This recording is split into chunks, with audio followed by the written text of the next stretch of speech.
आए चलते हैं अपने एक्सरसाइज के नेक्स्ट क्वेश्चन पे,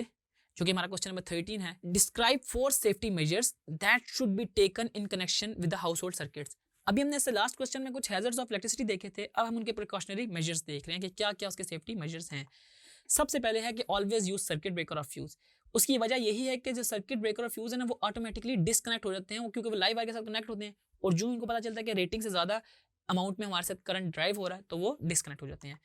दूसरा ये कि never use equipment with a frayed cord, यानी कि जो मैंने पिछले क्वेश्चन में बताया था कि आपने ना जो वायर है ना वो फुली इंसुलेटेड लेनी है अपर साइड से, अगर वो कहीं से भी डैमेज हुई है तो ना वो भी एक शॉर्ट सर्किट का बाइस बन सकती है।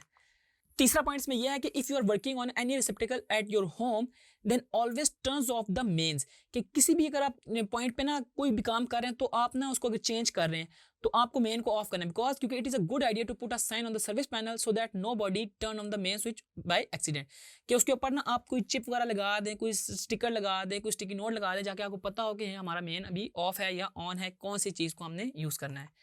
इसके बाद है always use insulated tools while working, क्या आपने इंसुलेटेड टूल्स को यूज करना है अपनी वर्किंग के दौरान। और हमारे पास लास्ट पॉइंट है कि always use appropriate insulated rubber gloves and goggles while working on any branch of the circuit in the electrical circuit, कि आपने ना अप्रोप्रिएट ग्लव्स यूज करने हैं या इसके अलावा गॉगल्स यूज करने हैं कि अगर आप वर्क कर रहे हैं किसी ब्रांच सर्किट में। तो ये प्रिकॉशनरी मेजर थे, इसमें आपने 4 बताने थे, हमने इसमें 4 से ज़्यादा बता दिए। आप इनमें से कोई सी भी 4 प्रिकॉशनरी मेजर्स अपने पेपर में लिख सकते हैं।